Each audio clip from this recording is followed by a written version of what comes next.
Hello, Professor Roberts. How are you? Welcome. I'm doing well. How are you, Kay?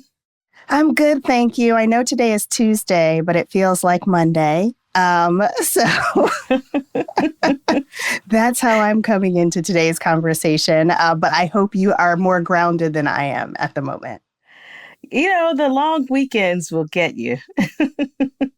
Yeah, you think you have more time than you actually do. But it's a pleasure to talk to you today. So even though today is a little bit like a Monday, I was so happy to see that we were on the calendar for today because I can't imagine a better way to start my short or any week, really, with a conversation with you. And we appreciate your bringing your brilliance to the Beyond DEI podcast.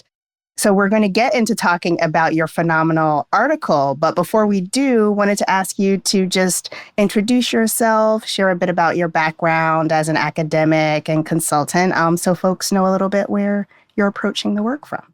I'd love to. Thanks again for having me. I'm Laura Morgan Roberts, and I'm an organizational psychologist. I've taught at several business schools, also taught a PhD program in leadership and change over the past 20 to 25 years, depending on how you count. I went to undergrad at University of Virginia in 1992, and I knew when I went to college that I was interested in psychology. I was interested in people's experiences of engagement at work. I was interested in their career aspirations, and I was interested in diversity, equity, and inclusion. So I'm one of those very rare people who, settled on what I wanted to do when I grew up way back when in college, and then continued to pursue the path from there. Went to graduate school at the University of Michigan, got my PhD there, and had wonderful mentorship in both of those places. I chose to attend schools where there was a strong history of growing and developing young Black leaders. And that bore out in phenomenal ways. So that really helped to set my path into the faculty life. So that part was up and running pretty quickly, I guess, by the time I was in my late 20s. I was teaching full time. The consulting piece was also always part of the passion. I never wanted to be an ivory tower academic, as they say. I never wanted to be somebody who was just kind of sitting back, detached, pontificating, writing think pieces for a very elite niche group of similar academics. I wanted to do work that could improve, enhance, and at the very least, accurately explain the experiences that people were having of their own work, of their careers, of their lives on a day-to-day basis. So once I was a few years into my academic career, probably when I was in my early 30s, I first started to work independently as a consultant, primarily in the learning and development spaces, which is still where I'm often working. So if it's designing a curriculum, if it's coming in and teaching or developing content for an existing curriculum, for a company, for a professional organization, those are always fun and quite gratifying. I do a lot of that through our executive education programming at the Darden School of Business at UVA, which is where I'm now on faculty. But I also have some independent engagements. And I've engaged in more and more executive coaching and strategic advising around careers, around connecting to and tapping into our best selves, and on leading diversity, equity, and inclusion in contemporary times. So I stay pretty busy. I'm a mom. I have two kids. I have a 16-year-old and an 11-year-old. And whatever you thought that you knew about people and about the world will get turned upside down very quickly No wonder, no matter what your website or business card says. So I stay on my learning edge. They keep me humble, but that's pretty much our world these days. Thank you so much for sharing. Your path is really interesting, and I know it's complicated. You laid it out in such a kind of a linear and clear way, but I know from my friends who are in academia that the road to tenure is a long, winding, and challenging one. So, congratulations on all you've accomplished, because I know there are lots of valleys and peaks, but valleys along the way, many of which are tied to the concepts we're going to talk about today in terms of either the lack or the presence of diversity, inclusion, and equity.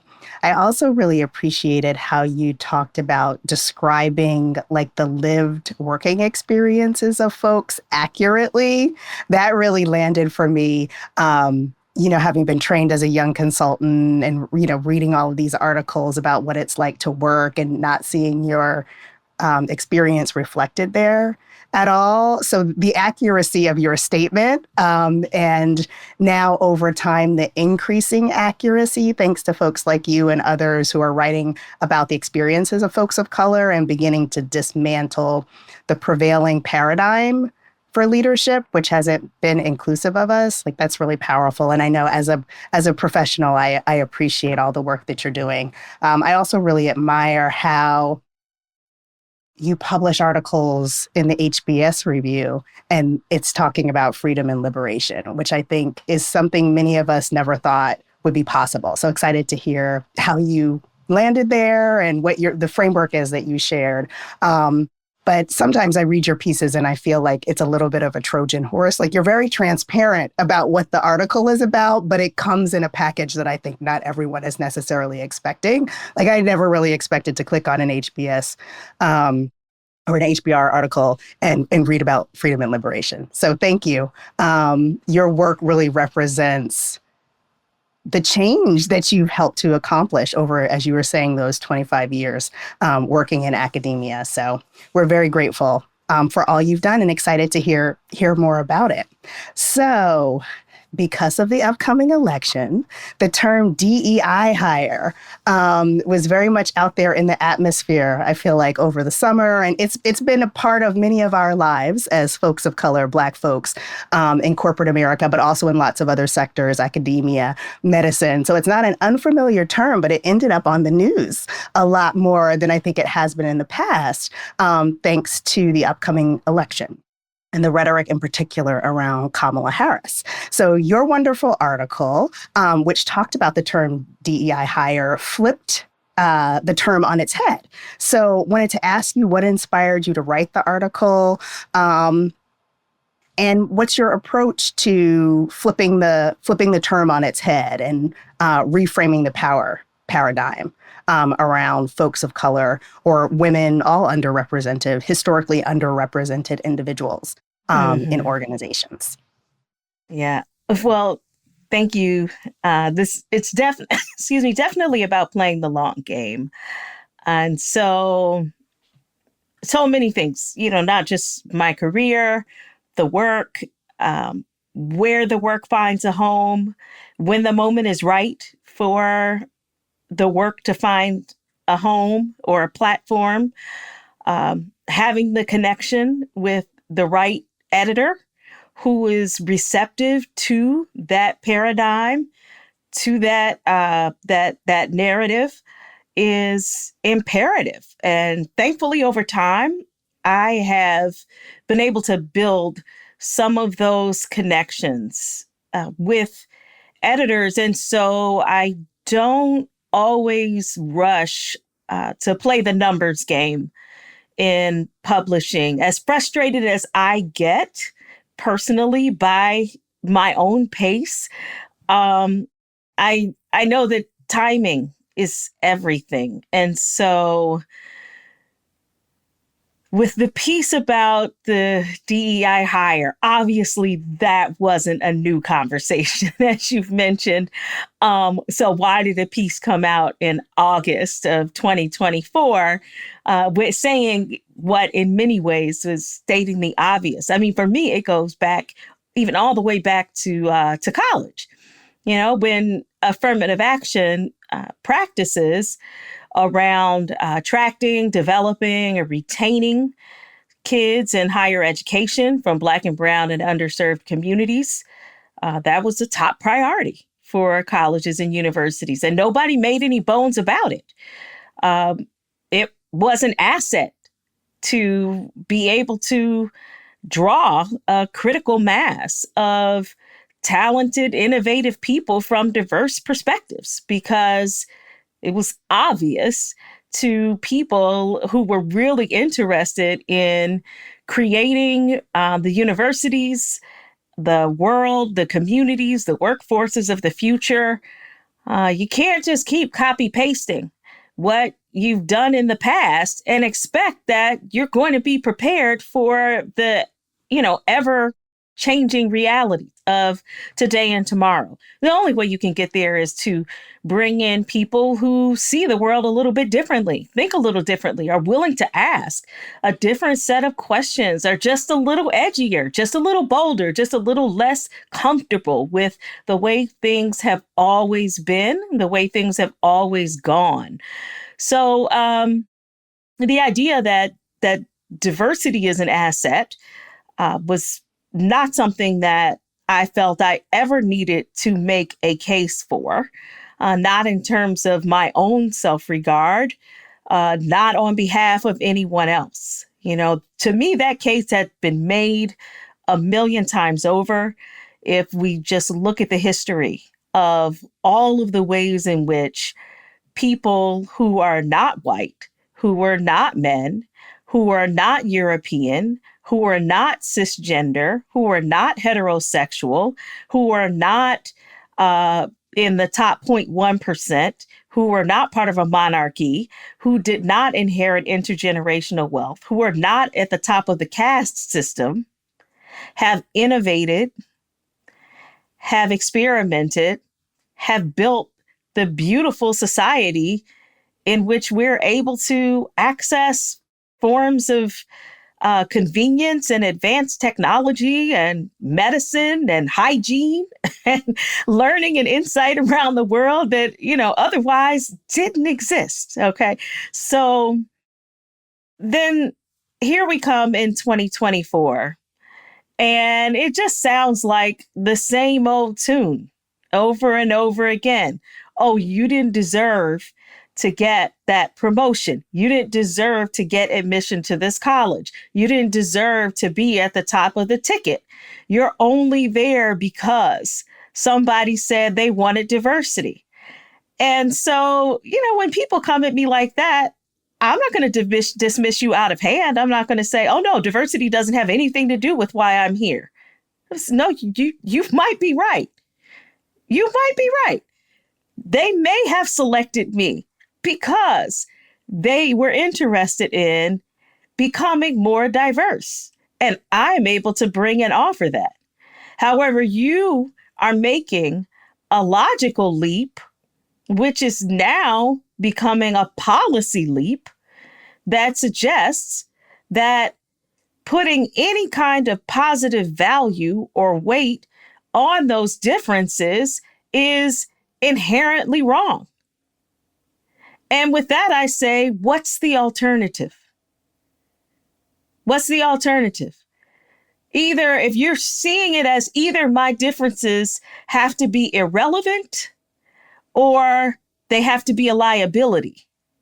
To say that my differences are an asset is now framed as something that suggests an inadequacy, within me, and the fact that I needed a special hand up. I needed special accommodations to get to where I am because I'm different is preposterous on its face value.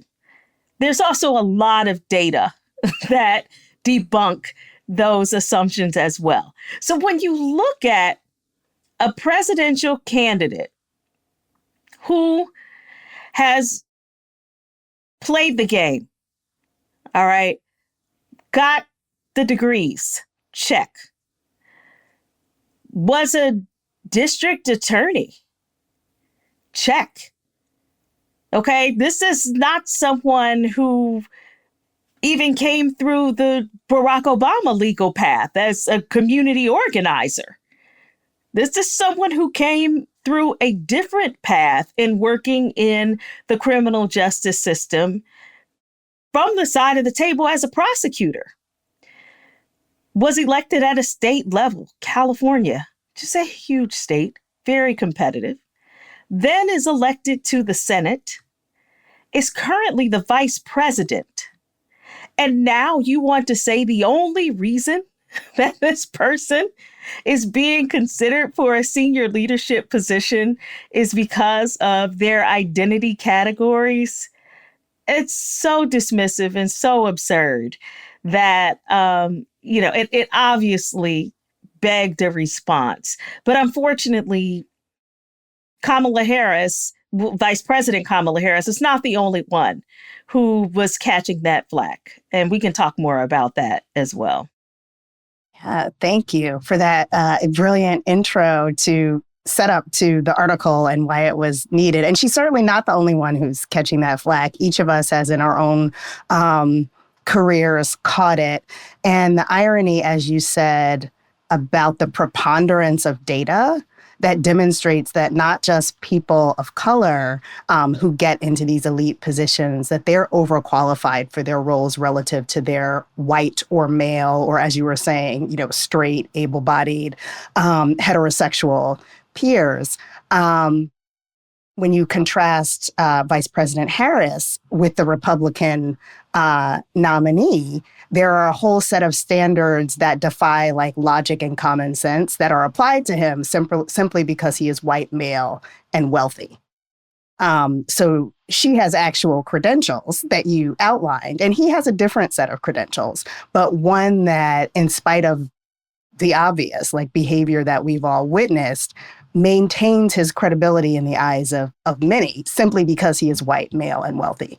Whereas her bona fides, so to speak, are discounted because she is also diverse. So that discounts everything, where generally those of us who are the first or the only in a space are multiple times more qualified than our more traditional peers because we had to fight to get there. Even if we got in the room, as you're saying, and I know it's been the case for myself, because we were viewed as diverse and that was additive. We still have to have all of the bona fides to even be considered for inclusion in, let alone the presidential election, but just a general entry-level job at a corporation or a law firm or an academic institution. And I know you know even better, far better than I, the data that came out a couple of years ago about the number of years that female CEOs of Fortune 500 companies were qualified for their jobs before their male peers.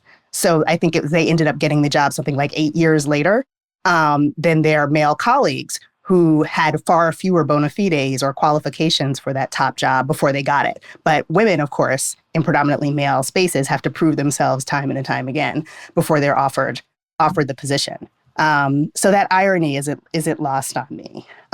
So how does homogeneity lower standards in organizations, and why is it overlooked as a problem? How does homogeneity lower standards? We probably have to pause and assert homogeneity lowers standards. Okay, I think I'm going to flip your questions and answer true. the second one first. Why is it overlooked? That for many people is an earth-shattering assertion that it's not diversity that lowers standards. It's actually homogeneity that lowers standards. Because let's just talk about the positive aspects of homogeneity. Okay. To give credence to that, we know through the similarity attraction paradigm, also known as homophily, that like attracts like. Okay. So we're drawn to people who are similar to us. Some say that this is in part an evolutionary tactic because we're trying to identify who is safe and who would best partner with us in living in community or collaborating against all of the different unpredictable or dangerous forces out there in the world. So if we are trying to find another human that's going to help us to battle the lion, tigers, and bears, then attracting to a similar species is sensible because most of us are probably going to do better in a band of humans in that situation than we would try to go hang out with the lions, the tigers, or the bears. All right. So it's fun as well. It's fun to go to a football game, to wear your team's gear, to cheer for them. It's fun to go to a concert and sing the lyrics together of your favorite audience. I was at the Maxwell concert a few weeks ago, and it was so fun to hear an entire basketball arena of people, most of whom look like me, Black women, and their friends and partners singing these 20, 30-year-old songs at the top of our lungs. We had a time. Homophily is really pleasant. It is fun. It can also be an important safety mechanism. What happens, though, is we start to make our tribe, make our world of similarity smaller and smaller. And we introduce distinctions between us, often artificial constructions, to serve our own purposes. So it becomes more about me and mine than it becomes about connecting to and benefiting all of humanity. Okay. A few humans get really greedy, and the next thing you know, we have racial stratification, we have fixed gender roles, we have class stratification, because we've got a certain group of humans who desire to hoard all of the resources for themselves. And to not distribute those resources, to not share the resources more broadly with others. Okay, so now we've got in-group, out-group dynamics. And now we have to make up stories about our in-group being the good group, the strong group, the wise group, the more evolved group. With the out-group, we're going to start comparing the out-group to the lions, the tigers, and the bears. We might even value the lions and tigers and the bears more than we value the out-group. Uh-oh. All right. So the in-group homogeneity has a lot of power, a lot of access to resources. They also have a lot of flawed cognitions about other people, about the world and the way in which it functions. And they tend to be self-serving and self-enhancing cognitions. All right. So liability number one, when you're in that kind of homogeneity, you really start to drink your own bathwater. You start to believe things about yourself that simply are not true. You put yourself on a platform above other groups because it serves your interest to believe that whatever you've gained or hoarded away for yourselves may be taken, likely exploited, possibly even appropriated in many circumstances from the other group. Because you know they have good stuff. You know they have desirable stuff. You know they have assets. You know they have resources. You know there's some good there. You know there's some strength in the other groups. But you're going to take their stuff, but talk about them like they aren't worthy to be in your room. And we'll take your stuff from you and we'll use it in our room as part of the in group. But at the same time, we're going to keep telling stories generation after generation after generation about how those Africans didn't have anything. Yet we came for centuries and harvested from them intellectually, from the land itself. Yeah, so it's all a foil to start with. A lot of it is a foil to start with. You want to get to corporate in 2024. What's happening? Are we looking at fiefdoms in the boardroom and the C-suite in 2024?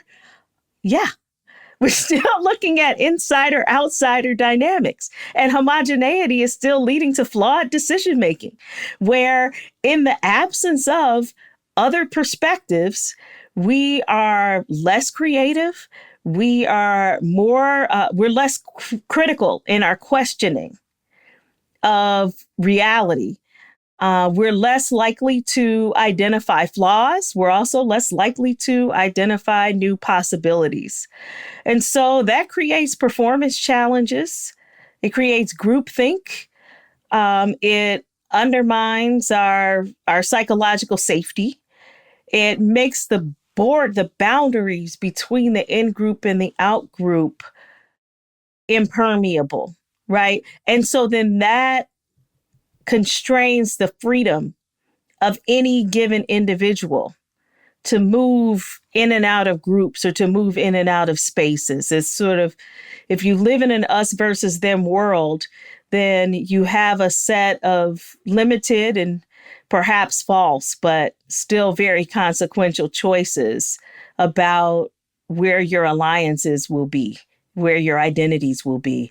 So when we start talking about the lack of freedom and liberation, I'm talking about it in a structural level when I'm saying there's an in group that's got the goodies and an out group that doesn't. But I'm also talking about what this does even to the members of the in group. The other group. Yeah. The so in-group. How it confines men's gender expressions because they experience this pressure of having to always demonstrate or prove, beyond demonstrate, prove their masculinity.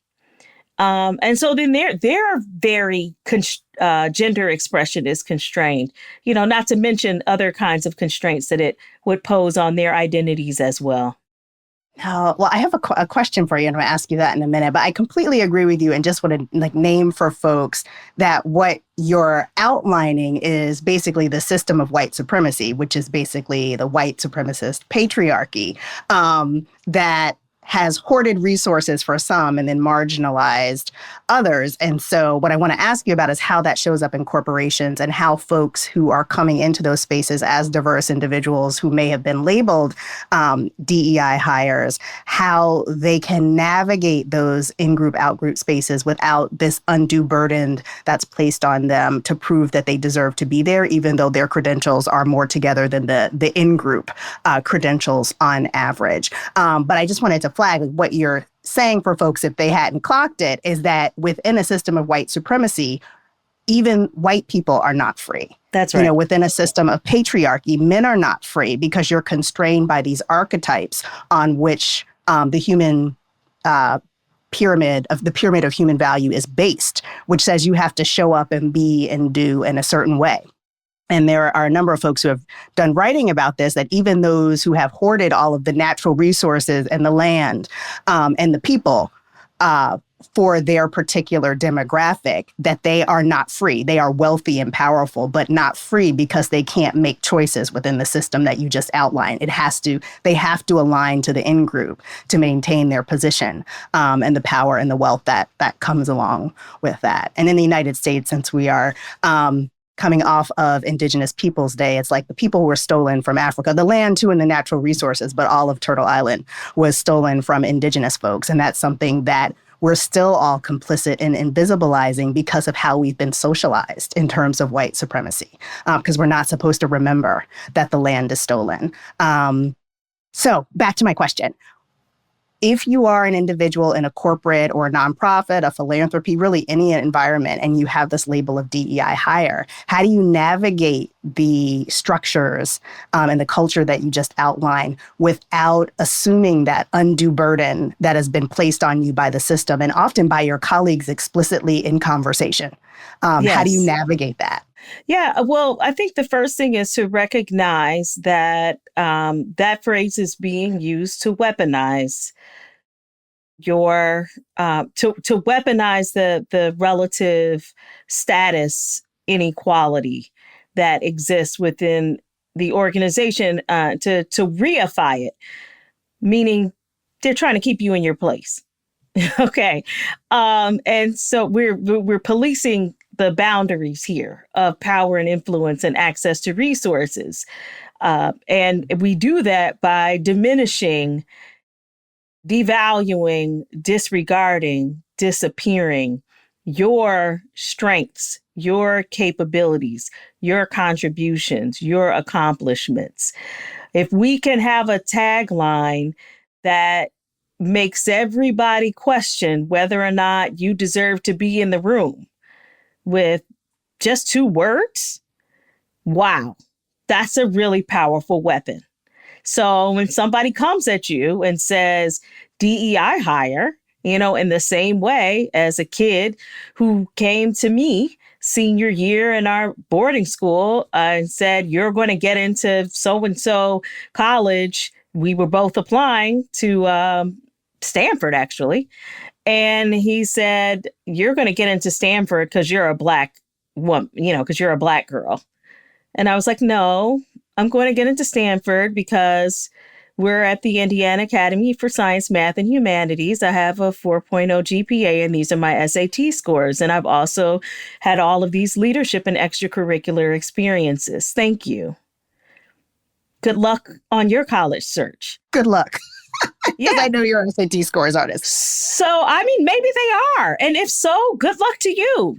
I hope that you can present an interesting story about who you are and what you'll add to an organization. But, what happened when these spaces became more diverse, they became more competitive, Kay.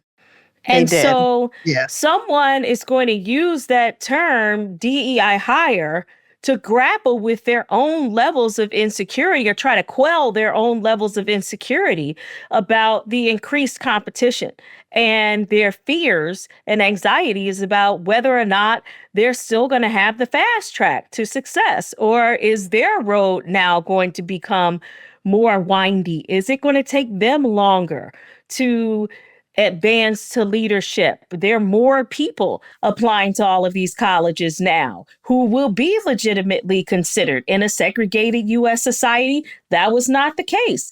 In a gender exclusive society, the University of Virginia, the year I was born, 1974, the University of Virginia graduated their first class of women. The year I was born.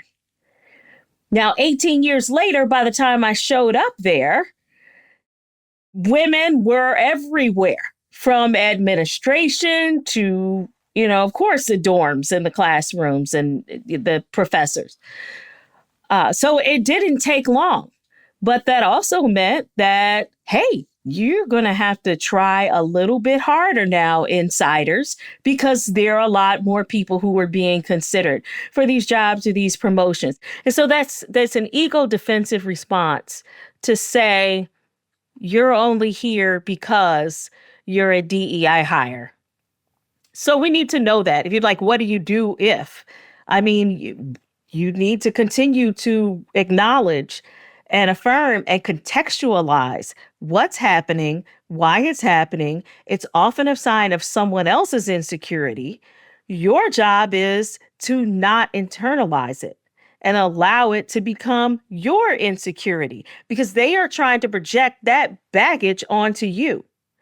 And they're doubting their capabilities and their access to resources. There's so much conversation now in the political sphere about young men not knowing what their place is in society anymore. Yeah. Because of competition. Yeah. For roles, for Right. roles that have traditionally been held for them. That's And I right. appreciate your naming the competition because, like you're saying, the ego defensiveness Yes. is at the root of so many of the dynamics that we navigate in society, but also in organizations, because the playing field shifted, so to speak, with integration, with the influx of women following the Civil Rights Act. And we know there was a spike in white women because, in terms of preferable new entrants into the Yes. workplace, they were ahead of we too and our colleagues. So if we can Yeah, they're admit more folks to proximate to white men. So at whiteness, degrees of proximity, it still feels like, okay, if it's not just the guys, let it at least be me and mine. Let it at least my be my daughter, for sisters, my example. daughters, my Yeah. partners, you know? That's And definitely so we're preferable. still kind of keeping it in the family, keeping it amongst ourselves. When you start to extend farther, then, and you get to Black women, that you keep going, farther and farther away from proximity to white men, and you get to Black women. And so I just want to be explicit here in saying that the DEI hire label is most frequently applied to Black women. They might say other disparaging things about members of other groups who, get a seat at the table. But the DEI hire is one that has been applied most vehemently toward Black women. So, Not yeah, so only it are is you a Black, but you're disparity. a woman. How dare you take Yeah. some man's rightful position? Oh, and Um, so rightful position, Kay, what we're talking about is leadership. Okay. Because if you can be in an organization in a lower level, lower status role, and that's perfectly acceptable. So I also say that we don't have a problem with diversity. Do we have a problem with equity? We have a problem with power and status and increasing the number of non-white men, non prototypical leaders who now have access to the resources and are controlling and influencing how those resources and opportunities get distributed. So you don't see DEI hire coming in when you're hiring entry level employees in food service at a hospital or a university. no, because they're assuming the roles that within this hierarchy of human value that is their rightful position, like we the helpers, because we as Black women are perceived to be the helpers, not the leaders.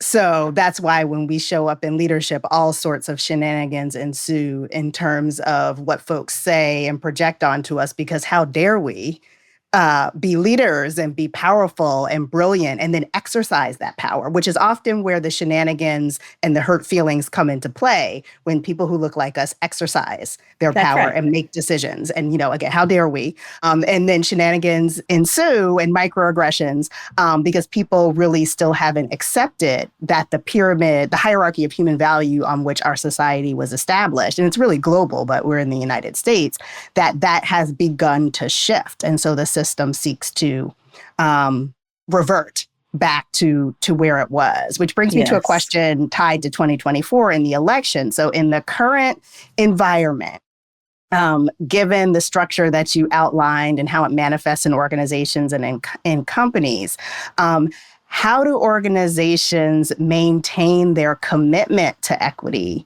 and inclusion and diversity in the current moment, despite what's happening in the political arena and what's happening inside of organizations, the rollback, and the real deeply felt belief that something that is rightfully theirs is being taken from white people and specifically from white men.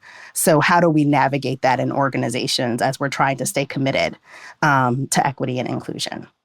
Yeah. I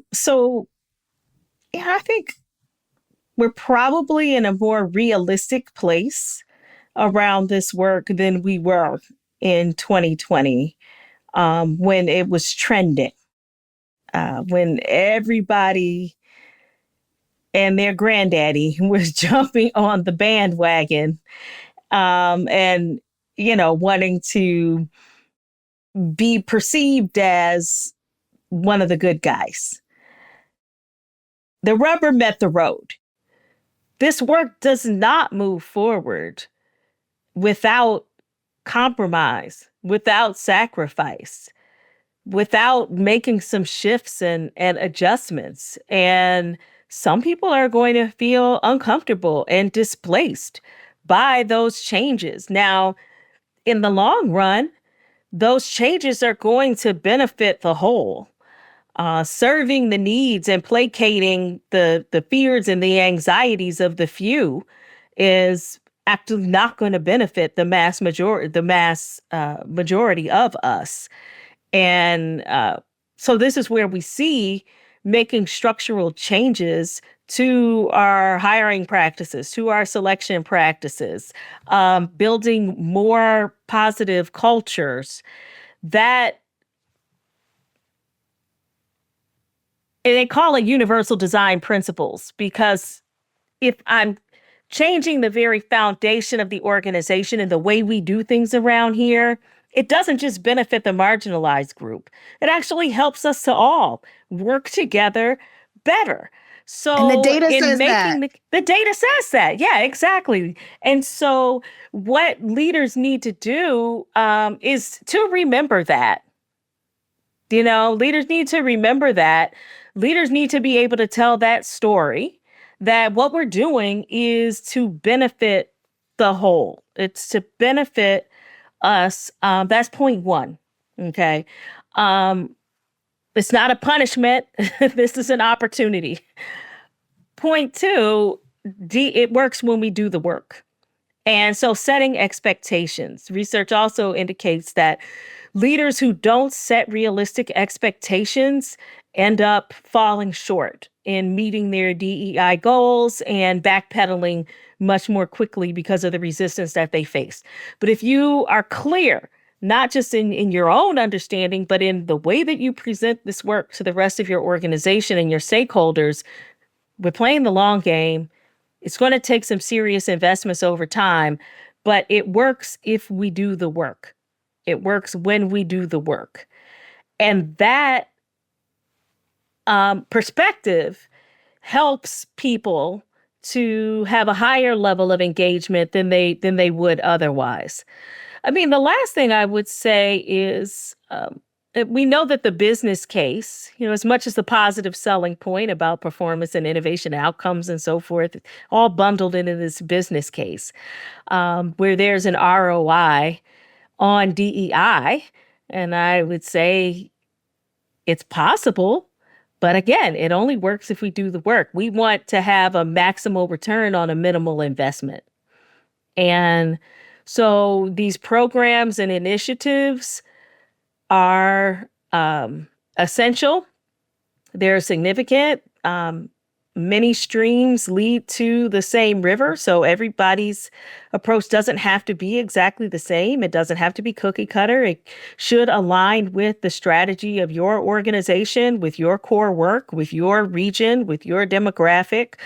You should have something that is not off the shelf copy paste from what another organization is trying to do. You have to go internally and do the work to develop a set of inclusive practices and equitable outcomes that really make sense for you.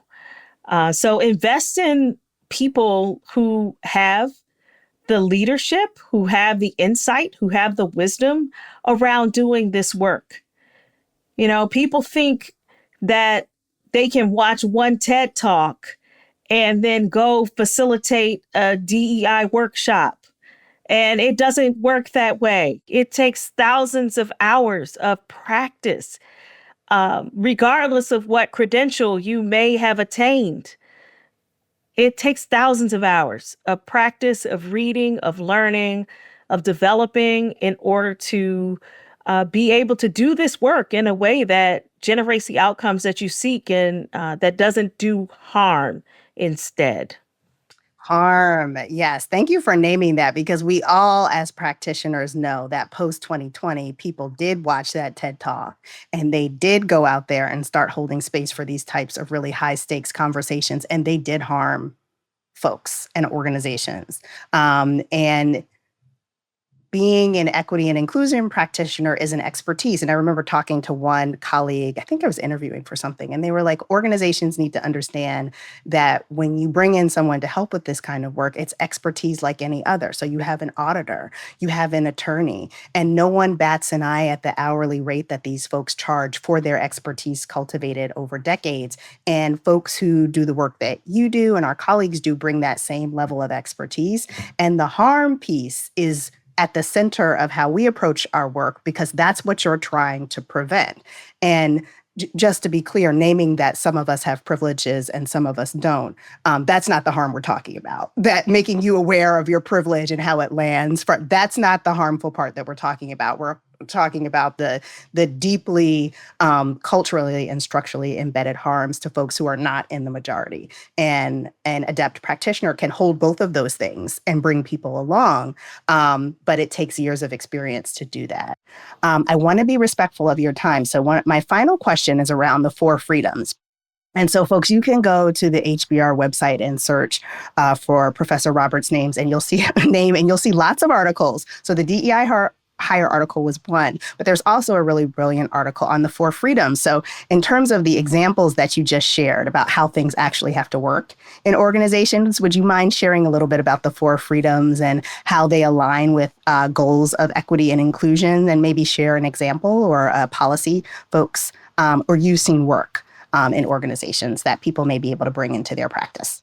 Yeah, would be happy to. I bring the 4 freedom framework as a way of naming the most pressing challenges and dilemmas that people are facing in organizations. So I will start out with the caveat in saying there are no easy answers or quick fixes, I guess, around this work. As with any type of liberation work, it truly is a journey, and it takes a lot of courage, compassion, clarity, and conscientiousness. So you need to know yourself. You need to know your organization. You need to be brave enough to advocate for those needs, to fight for freedom. You need to be able to read the room and understand what kinds of weapons that you need, what kinds of tools or magic potions or secret sauces, call it whatever you want. That's going to help you to have the most impact, the most influence within that situation. So that's your conscientiousness, and have some compassion as well in doing this work, understanding that we're really talking about the human experience, which is ridden with a lot of fear and anxiety, as much as it is fueled by passion and hope and aspirations. We are a lot more risk averse when it comes to this conversation of freedom at work than we are, imaginative and explorative. So the 4 freedoms. 1, the freedom just to be. Let me be who I am in the context of work.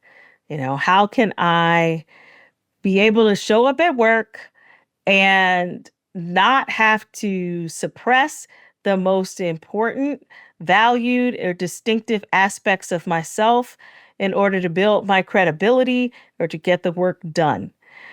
Some of the things that people have to do, people on the margins, if they don't fit the prototype, they stand out in some way. They modify, they tweak, they think about how they're going to package all of those characteristics. They make a strategy for when and how they're going to disclose different things about their condition, about their backgrounds, about their, family status or their lifestyle. And that's cognitive and emotional work. It's an additional tax. So if we were to say, remove the tax, that's not fair. Some people get to roll out of bed and go to work with their hair the way that it naturally grows out of their head. And other people have a lifetime of products, of processes to modify. Say again? Chemicals, right. Cancer causing chemicals, actually. Hundreds of dollars on protective styles and hair extensions or coverings so that they can package that one aspect of their experience to be perceived as more professional at work. So if somebody questions whether or not another person's appearance is professional or unprofessional, I encourage you to explore how that evaluation or judgment is culturally coded and on what basis are you making that kind of evaluation or judgment. I would ask you to consider, what are the consequences of them showing up in the way that they do? And is it fair? Are we putting an equal burden on one group versus another? So that's the freedom to be and authenticity, infinite, infinite directions we could go with that one, but that's just one example, and I really think about the four freedoms in terms of sort of unlocking the different layers of a vault. Okay, so if you got to get the outer layer, which is just, can I just bring myself, right? To work, maybe? Yeah. Okay, To work, that's a to novel my idea. family, to church. There's just lots of community spaces where, in order to be seen as one of the in group, can I fit in here? Do I belong here? That's the first thing that people are trying to, find a way, configure so they can just kind of get in the room. And then the second thing that they're trying to unlock their potential. So how can I be free to become my best self? Can I tap into the opportunities to grow and develop in the context of work?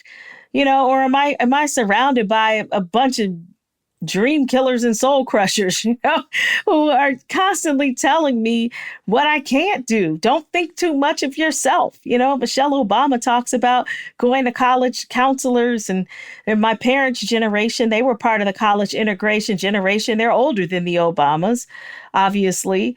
And many of them were not encouraged to attend certain types of colleges or universities, if attending college and university at all. So how are you going to tap into your best self when people have already created a limit around who they think that you are, who they think you can be, what they think you can become? Third, freedom to fade, right? So I push, but guess what? I don't need to burn myself out.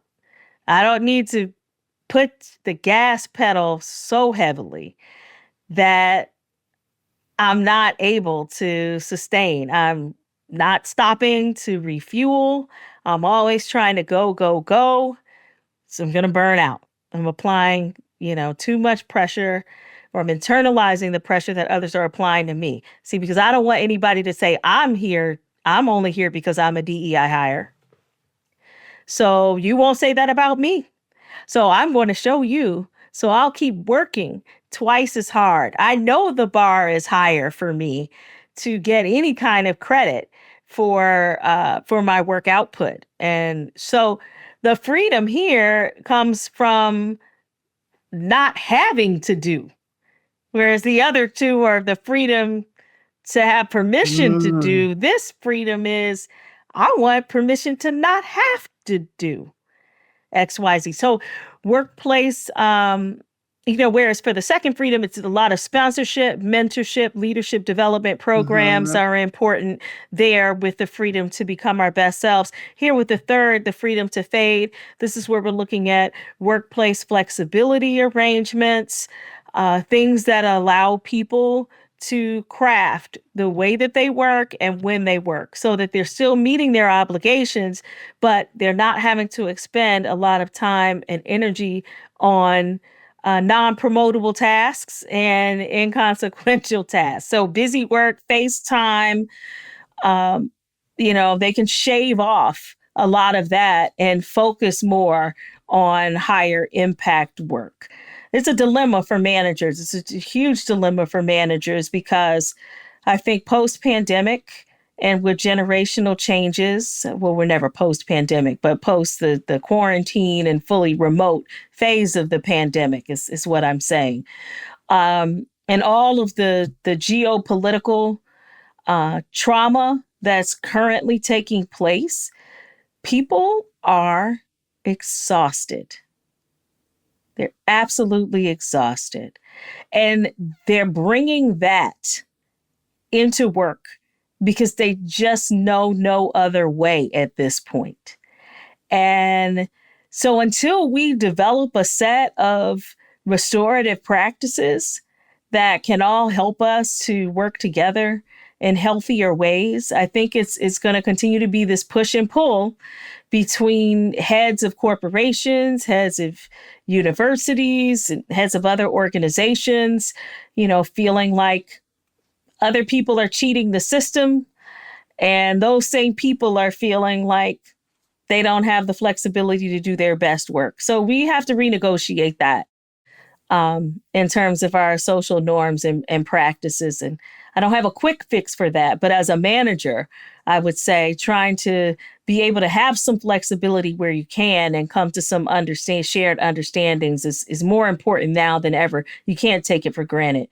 The fourth freedom is the freedom to fail. So we get to that inner sanctum in the vault, where the gold bars are really being stored, where few people know the code and are able to just, tap into it and access it. That means I can flail about wildly. I can be entirely incoherent. I can say the most offensive, terrifying things about the kind of leader that I am, the kind of leader that I would be, the type of society that I'm trying to create. And people will say, oh, you know what? They didn't really mean it the way they said it. Was that what they said? I don't think that's what they said. I That's just what's played happening you on the a tape. daily I basis just played in you the our tape. country. This is what they said, literally. Oh, no, they didn't mean it. The last time they tanked the economy, this happened, that happened. The business almost went bankrupt, and so on and so forth. Things happen, not really their fault. So the DEI hire goes two ways, Kay. It's on the one hand, I'm not getting as much credit for my success, so I don't have the freedom to fade. Grinding, grinding, grinding. On the other hand, at the same time, I am being scrutinized and penalized for any hint of a failure, a mistake, a shortcoming. Whereas my insider counterpart is getting the benefit of the doubt on both sides. So getting credit for things that they didn't even do. I'll leave that there. But Yep, just also, because they come in a certain package, and yes, so they yes, get that benefit of the doubt, even if they just finished burning something down. that's right. And right on the flip side, even if they burn it down, so the good that's there, even if they weren't responsible for it, they get the rewards, the badge for that. When things go wrong, they don't have to carry the blame for it. They're treated with an infinite amount of grace, and almost a erasing of the slate in a nearly biblical sense. And what we see in our social treatment of certain people with the most central power and access in society. So Failing up. That's failing where up, we right? often talk about those folks as failing up, and then the rest of us who don't meet that, demographic profile, we just fail. We just fail. We just Yeah. fail. So what do we Out. do with that, Kay? Because here's the conundrum. We can't learn, we can't grow without trying some new things. When we try some new things, we're not going to be very good at them in the beginning. We're probably going to mess some things up. You're going to botch your Most hiring. definitely. When you're first a leader, you're probably going to hire some folks that don't work out.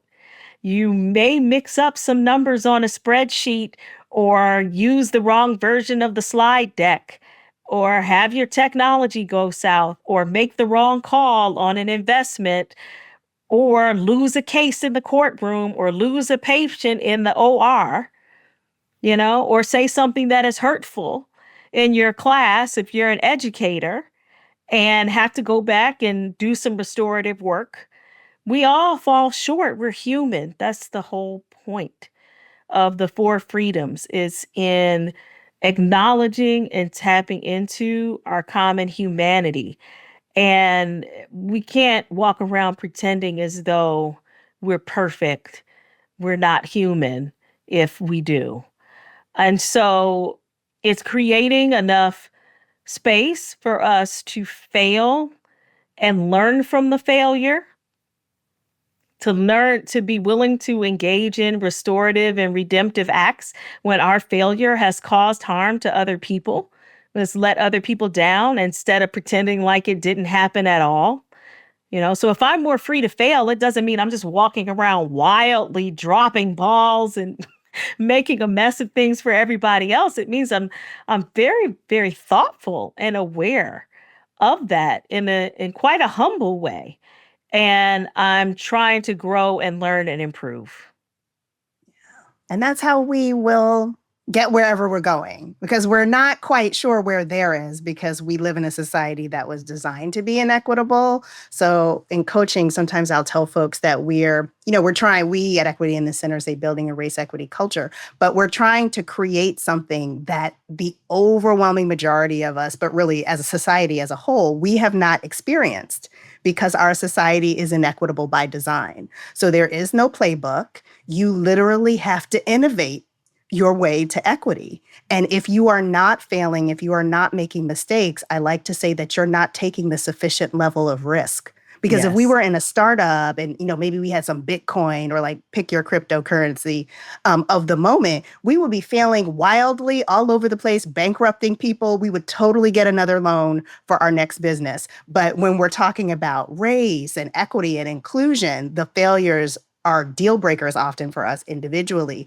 but perceived as non-starters for organizations. So I'll often talk to folks, you have to accept that failure is inevitable. And it is part of the learning process. It's accepted as part of the learning process in other aspects of our business, in prototyping. And so we're not going to get to this new way of being and doing together in organizations and in society if we don't fail some together, demonstrate grace, and move forward. But the way our society is structured, some of us are more deserving of grace than others. And so as we're failing and iterating, we have to reconcile with all of those things as we're doing it. And it's a really steep learning curve. So your framework is a really wonderful way to think about it and to approach it as we're learning together. Yeah, in a white supremacist culture, as you mentioned earlier, the harm and damage that it imposes on everybody, even those who seem to have the most access to power and resources. It really bears out when we talk about the freedom to fail, more so than any of the other freedoms, because members of the dominant group don't admit that they failed either.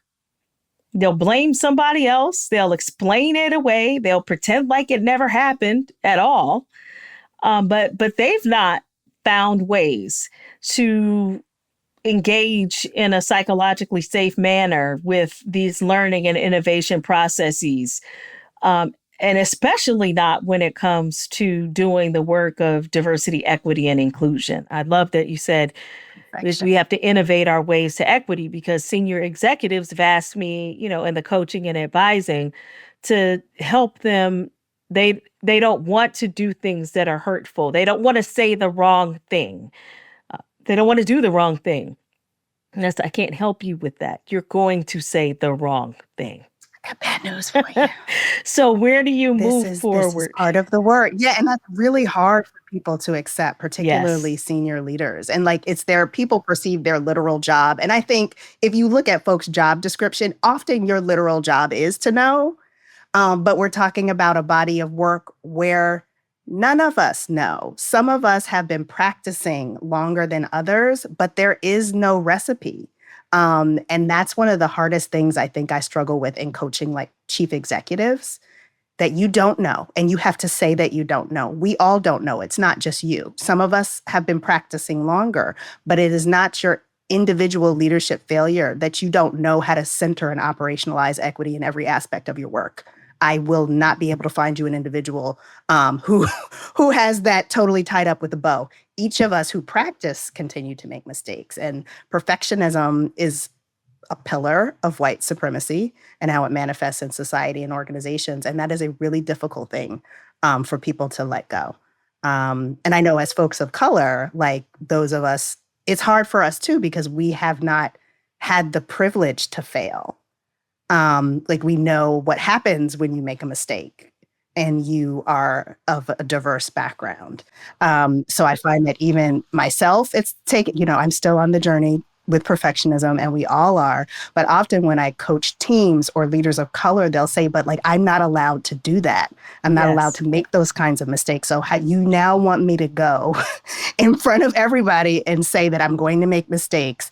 And so I'm just having trouble wrapping my head around that. So it's complicated work, but the way you talk about it and articulate it in the framework is so deft. And I'm so grateful to you for sharing your brilliance with us today and always. And it's been so fun for me to join you on your leadership program journeys and to make some good trouble together at Darden. And now I love here. it. So thank you. I love it. Thank you so much. Thanks. Any closing words? Anything you didn't say that you'd like to? Gosh, we've covered so much.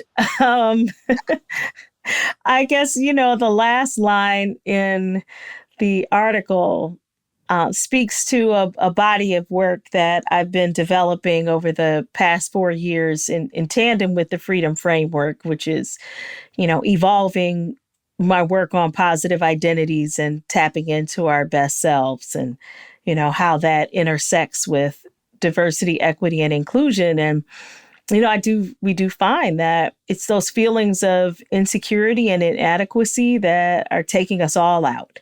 And so if somebody says the DEI means, not worthy, not deserving, I flip it and I say, look, I know how much it took, not just for me, but for my ancestors, for me to be able to stand where I stand in this moment today. So whatever I have in that moment of question, if I know I've given what I can, if I can stand on my work and I can stand on my ethics and what I did to get to where I am, which, not gonna lie, not everybody can. And just because you're Black or brown doesn't mean that you follow the straight and narrow. And we can look at a number of different examples of Black and brown senior leaders who have leveraged, appropriated, and really pillaged our communities while they sort of walked on our backs to their ways of senior leadership, the C-suite, the Supreme Court, the governor, lieutenant governor, on and on and on. So I do think that there's something about the quality of work, there's something about integrity that matters here. In really trying to claim that asset and the positive identity. But all that in consideration, I would say, if somebody says you're a DEI hire, I say thank you, because I definitely earned it. Amen.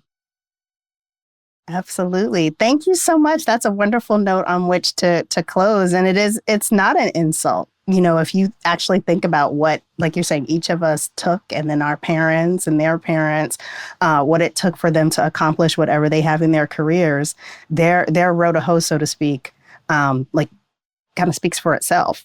And I think that I hope that will be encouraging to young folks who are trying to find their way. I think a lot of young Black and brown, like college seniors, are wondering like what's out there for them in the professional world, and to lean into your own accomplishments and what it took to realize them and to ground yourself in your inherent worth. And the entire system, like if I think back to when I was a recent grad, is designed to make you question it. So if you can just start there, I think if new graduates are able to start there and ground themselves in that, I think that puts them miles ahead, certainly of me when I graduated from college, because I had to learn not to believe the lies that white supremacy told me about myself, despite my degrees. So Yeah, you thank have to be you. firmly rooted so that you can grow. And if you're Absolutely. floundering and wandering, then you're not going to be able to grow effectively. And so I think we're talking about how to use this positive mindset, how to use this understanding, this evolved understanding, how to use affirming practices to help us be rooted in the ground, you know. Then we can start to nourish that soil so that we can all grow and become better. Otherwise, we're just going to be, Flourish. withering on the Yeah. vine, right? We will. And that reminds me of weathering, which the fading is Yeah. important to minimize weathering, but we Yeah. have to be able to thrive. So I hope as you build out that framework, you'll come back and share again. But I look forward to the Anytime. article because I know one will drop soon. Anytime. I know. I'm like, oh, look, it's like all fully formed and brilliant. So thank you so much, Professor. Thank you, Kay.